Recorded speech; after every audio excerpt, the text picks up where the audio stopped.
한 대표님. 예, 안녕하세요. 파국으로 치달아가던 의료 대란이 국민의힘 한동훈 네. 비대위원장이 적극 중재에 나서면서 네. 돌파구가 열리는 것 같습니다. 네. 그렇죠? 네. 뭐 총선이 사전투표는 이제 한 열흘 앞으로 다가왔지 않습니까? 예. 처음에는 의대 정원에 대해서 국민들이 전폭적으로 찬성을 했어요. 예. 하다가 이제 한 달, 두 달 자꾸 시간이 갈수록 국민들이 이제 피로감을 느끼고 특히 환자들, 수술을 앞둔 사람들이 큰 피해를 보고 있잖아요. 그러니까 어차피 이런 문제에 대해서 책임은 또 정부에서 지고 있는 거거든요. 그러면요. 정부가 해결하라고 하고 의사들도 물론 나쁘지만 정부는 뭐 하고 있냐 또 이렇게 화살이 돌아올 가능성이 있거든요. 아니 이런 대란이 네. 일어날 것에 대한 대비도 제대로 안 한 상태에서 강경론으로 밀어붙이기만 하는 게 옳은 것이냐 이런 네. 문제들에 대한 네. 지금 비판 여론이 일고 있어서 네. 여론조사를 보더라도 의대 증원에 대해서는 필요하다는 게 조금 높아요. 네. 그런데 정부 대처에 대해서는 6대4 정도로 정부 대처가 잘못되고 있다고 이렇게 여론조사가 나오고 있지 네, 않습니까? 하여튼 뭐 정부에서 유연성을 갖고 예. 이 사태를 좀 해결을 했으면 합니다. 우리 지금 정부에서 선거를 앞두고 제일 중요한 게 세 가지가 있어요. 하나는 사과, 먹는 사과도 있고 잘못했다는 사과도 있고 두 가지 사과인데 그렇습니다. 사과가 이게 민생 물가를 상징합니다. 예. 그래서 사과 민생 물가 이거 빨리 잡아야 되고요. 또 하나는 사과, 두 번째는 이종섭. 예. 이종섭 그 황상무 물론 그만두고 이종섭은 교육에서 일단은 큰 불은 껐지만은 이게 정부의 대통령의 태도 이 태도를 보는 겁니다. 예, 그래서 그렇습니다. 이 사과 문제랑 이종섭 문제는 어느 정도는 지금 해결의 가닥을 좀 잡아가요. 그렇죠. 물가도 좀 정부에서 신경 쓰고 네. 이종섭도 지금 어쨌든 교육에서 지금 뭐 공수처에 대해서 불러달라 오히려 역공을 나가고 있잖아요. 해결되고 있어요. 그래서 갈등의 불은 끈 그렇죠. 상황입니다. 그래서 또 하나 남은 게 이제 의사 파업인데 이거는 정부의 대처 능력을 지금 국민들이 보고 있는 예. 거예요. 그러니까 어떤 식으로든지 해결을 하려는 노력을 갖는 게 이번 자세가 굉장히 중요하다. 그래서 일단은 지금 총선을 앞두고 여당의 가장 큰 악재가 대통령하고 한동훈 비대위원장 보수 내부의 공천도구도 갈등이 있었잖아요. 이 갈등이 이 의사 파업 문제에 의사 집단 행동 갖고 좀 손을 잡았다는 게 저는 큰 의미가 있고 또 함께 문제를 해결하려고 한 발을 전진했다는 것에 대해서 큰 진보가 있어서 만약에 의사 집단 행동까지 자제를 시키고 타협을 본다면은 이번 총선은 상당히 유리한 국면으로 저는 넘어갈 거로 봅니다. 그렇습니다. 네. 방금 말씀하신 대로 그동안에 이종섭, 황상무 네. 이 사태 그리고 네. 공천 문제로 네. 무난 갈등이 네. 이렇게 터져 나왔는데 지난 20일 그 네. 서해 수호날 행사 때 같이 참석해 갖고 네. 천안함 그 그렇죠. 부서진 천안함 네. 앞에서 서로 악수를 하고 일종의 협력 모드로 다시 선회한다는 그런 메시지를 주었는데 지금 의료 대란 이 문제에 대해서 한동훈 위원장의 건의를 윤 대통령이 즉각 수용을 해가지고 이렇게 지시하고 유연한 태도로 보이는 거. 그러니까 유난 파트너십, 협력 모드로 이렇게 전환했다, 복원됐다 이렇게 볼 수가 있는 것이고. 그렇죠. 이번 선거에서 가장 중요한 게 윤한 어떻게 보면 손잡는 모습이에요. 그만큼 지금 절박하다는 그렇죠. 인식을 같이 한 거 아닙니까? 그렇죠. 그래서 대통령이 저는 태도를 유연성 있게 이렇게 바꾼 거에 대해서 굉장히 높은 점수를 주고 싶어요. 지금 그거 안 되면은 이번 선거를 치를 수 없거든요. 그래서 굉장히 좋은 그 태도를 했다. 오늘 아침 방송 보니까 민주당 패널이 뭐 약속 대련이다, 의사들 그 짜고 하는 짓이다, 뭐 이렇게 비판하던데 그 사람들은 해결이 안 되면은 정부에서 손 놓고 있다고 하고 해결해서 대화를 하면은 약속 대련이라고 비난하고 그게 말이 됩니까? 이게 어떻게 약속 대련이에요? 그쪽에서는 그렇게 나올 수밖에 없어요. 뭐 당연하게. 자동차 급발진 시험한다고 자기 자식을 차 앞에 세워놓고 연습하는 사람 있습니까? 이거는 국민이 죽어나가는 건데. 그러니까 있을 수가 없는 얘기죠. 비판을 해도 좀 말이 되는 비판을 해야지. 이거는 정말 어떻게 보면 총각을 다투고 하는 협상이고 특히 환자 생명을 볼모로 잡고 있기 때문에 의사들도 비난을 많이 받을 수밖에 없어요. 그럼요. 의사들이 일체적인 책임이 있는데 그럼에도 불구하고 해결해야 될 책임은 또 정부에 있는 거죠. 그걸 가지고 야당에서 또 약속대련. 지난번에도 그랬지 않습니까? 1차 갈등 때도 뭐 약속대련 아니냐. 그런데 그게 아니었지 않습니까? 야당의 주장이 맞는 게 있습니까? 지금 저 후쿠시마 오염수 뭐 수산물 먹으면 곧 죽는다고 뭐 그렇죠. 큰일 날 지금 8개월인가 6개월 지났는데 아무런 문제가 없지 않습니까? 그러니까 뭐 옛날에 광우병 그 소부터 후쿠시마 오염수 문제부터 진짜 민주당 100배 사죄해야 됩니다. 국민들 불안감을 불러일으켜요. 그래서 약속 대련이라고 하는데 윤석열 대통령이 약속 대련이라 할 정도로 그렇게 위장술이 좋았으면 좋겠어요. 그렇습니다. 어떻게 보면 너무 솔직하고 너무 진솔한 사람이에요. 그러니까 거짓말을 못하는 거야. 그러니까 싸움 붙을 때 너무 진지하게 붙어요. 그래서 그런 점을 이번에 좀 양보하는 모습 앞으로 좀 해결은 물론 쉽진 않아요. 지금 당장에 의대 교수들이 사직서 내고 있거든요. 쉽진 않고 내일부터 또 징계에 들어가고 전공의에 대해서 쉽진 않지만은 뭐 협상이라는 게 한 번에 해결되는 게 어디 있습니까? 그럼요. 한 발 한 발 서로 내밀어서 손을 맞잡으면은 길은 열릴 수 있는 계기가 마련했다는 점에서 저는 높은 평가를 주고 싶고, 만약에 의사들이 끝까지 고집부려서 타결이 안 된다고 해도 정부에서 이렇게 노력했다는 모습만 보여줘도 저는 큰 성과라고 봅니다. 그렇습니다. 네. 그래서 이 윤한 이 협력 예. 파트너십을 다시 복원했다는 게 이번 의료 대난 이 조정 과정에서 한동훈 비대위원장이 나서 가지고 적극적으로 중재한 것에 일차적인 의미가 있다 그런다면은 총선 전략도 어떻게 보면은 대야 공격 일변도에서 이제는 본격적으로 공식 선거 운동이 내일 모레기 때문에 민생 앞으로 이렇게 대전환을 모색하고 있는 것 아닌가. 그런 것들이 지금 느껴져요. 그럼요. 지금 제일 국민한테 중요한 게 민생이거든요. 여태까지는 운동권 심판론 얘기했는데 처음에 들고 나올 때는 야당의 운동권들이 우리나라의 해악이 너무 크니까 그게 먹혔어요.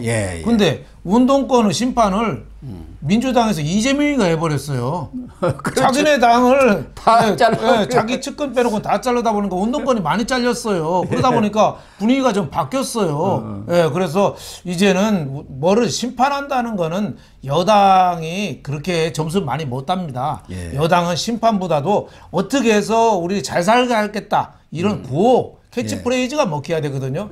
그래서 이번에 그 민생 정책을 대형 민생 정책을 그 여당에서 들고 나온 거 굉장히 잘했어요. GTX 노선 뭐 수소 동탄 노선 요금 검토 뭐 전 국민 대상으로 여러 가지 검토하고 있는 그런 것들. 금투세도 뭐, 지금 폐지하겠다고. 금융 투자 소득세 그것도 폐지하고 있다든지 여러 가지 뭐 그리고 또 외국에 대한 이 정보 유출도 우리가 중국으로 우리 국내 중요 정보를 유출해도 우리가 처벌을 못 한답니다. 적대국만 할 수 있대요. 중국은 적대국이 아니라 처벌을 못 한대요. 이런 거를 좀 바꾸는 문제라든지 여러 가지 그 논의를 하고 있고 또 김포 등 서울 편입, 경기 분도 등 원시화법 추진 뭐 여러 가지 방안을 지금 내고 있는 거는 상당히 저는 긍정적으로 보고 있습니다. 특히 전직 경제부총리를 지낸 추경호 의원, 유일호 전 의원을 위원장으로 하는 민생경제특위도 이렇게 발족을 해가지고 거기서 좀 대형 민생경제공약도 이렇게 발굴, 정책이랄까 이런 것을 발굴하는 것도 참 잘한 일 아닌가 그런 생각이 듭니다. 역시 뭐 국민들이 등 따시고 배불러야 해요. 그럼 가장 큰 문제가 그게 그거죠. 가장 중요한 그럼요. 겁니다. 먹고 사는 문제. 아니 물가 가게 갔는데 마트에 갔는데 비싸고 하면 짜증나는 거예요. 설렁탕 한 그릇에 한 12,000원 하면은 또 짜증나고 어차피 자기 고주머니가 중요한 거거든요. 그런 문제를 해결하려고 지금 정부에서 노력한다는 건 굉장히 긍정적이고 또 공동선대위원장도 나경원, 뭐 안철수 뭐 이런 사람 했는데 그 사람도 자기 선거구가 정신이 없거든요. 제 코가 석자인데 어떻게 큰 싸움이 붙었어요. 그래서 이번에 뭐 중도나 이런 데를 어필할 수 있는 뭐 남경필 전 경기도지사 아직 뭐 영입은 안 됐어요. 뭐 그런 사람도 좀 검토하고 뭐 여러 사람을 한다는데 좀 스피커를 한동훈 혼자 하는 게 좀 지쳤어요. 지금 좀 지쳐가요. 아니, 이런 것들은 상식적으로 이렇게 판단할 문제인데 지금 아니라도 그런 얘기가 안 나오더라도 우리들이 봐도 왜 혼자 그렇게 하거든요. 저쪽은 지금 백수 상태인 이해찬, 김부겸 이런 사람들이 여기저기 다니면서 그렇죠. 스피커 역할을 하고 있지 않습니까? 우리 같은 경우도. 김부겸도 개인적으로는 아유 저 뭐 총리까지 한 사람이 뭐 저기 끼웃거리나 하고서 이 콧방귀 끼고도 비웃거든요. 하지만은 전 유권자들 대상으로는 중도 이미지를 강화하는 데 효과가 있어요. 아, 그럼요. 이재명은 사악한 예. 어떻게 보면 정치인의 이미지를 김부겸으로 좀 덮는 효과가 있어요. 예. 그래서 어느 정도 효과는 있다. 그래서 이번에 스피커를 좀 다양화하는 그런 거는 좀 빨리 좀 추진이 돼야 되겠다. 선거가 이제 사전투표가 열흘밖에 안 남았습니다. 네. 인유한 국민의 미래 선거대책위원장 예, 예. 이런 분들을 중심으로 해서 사실은 인유한 네. 전 혁신위원장이 상당히 인기가 좋지 않습니까? 그럼요. 이번에 또 비례대표 8번을 받았기 예, 때문에 예. 전국적으로 돌아다니면 호남이든 영남이든 어디든지 거부 반응이 없는 분 아닙니까? 뭐 사람이 예. 재밌잖아요. 예, 네. 이런 분을 말도 앞으로 시원시원하게 하고. 적극적으로 내세워가지고 그렇죠. 야당에 대한 비난도 좀 유머러스하게 그렇죠. 이렇게 하는 게 좋거든요. 그렇죠. 그게 네. 또 국민들한테 팍팍 먹히지 않습니까? 그렇죠. 저는 가장 큰 변화는 무엇보다도 저는 윤석열 대통령이라고 봐요. 예. 좀 오기 뭐 고집 뭐 이런 걸 탁 털어서 지난 대선 때도 김종인 어떻게 보면 선대위원장이 윤 대통령 후보를 굉장히 무시했잖아요. 내가 각본 짜줄 테니까 너는 따라만 다녀. 바로 잘라버렸잖아요. 어떻게 보면은 신의 안 수거든요. 그때 김종인은 안 잘랐으면 아마 대통령 되기 어려웠을 거예요. 대통령 지금 돼도 지금 김종인한테 끌려다닐 거예요. 하지만 탁 쳤거든요. 이번에도 의사 이 집단 행동에 대해서 대통령이 확 돌아서서 손을 잡은 거는 굉장히 잘한 신의 한 수라고 저는 봅니다. 윤석열 대통령이 지금 태도 전환을 하지 않으면 안 되는 것은 오늘 바로 나온 리얼미터를 보더라도 2월 4째 주 41.9%에서 지금 36.5%로 떨어져 버렸지 않습니까? 그렇죠.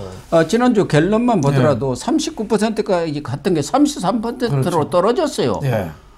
그러니까 국민의힘 지지율보다도 훨씬 낮기 때문에 대통령이 바뀌지 않아가지고는 선거에 이길 수가 없습니다. 선거에 지면 누가 제일 타격을 받습니까? 윤석열 대통령 아닙니까? 그렇죠. 김건희 여사 아니에요. 그렇죠. 우리 뭐 나라가 엉망진창으로 굴러가는 거죠. 지금 윤석열 대통령 정권 심판하라는데 심판할 게 뭐 있어요?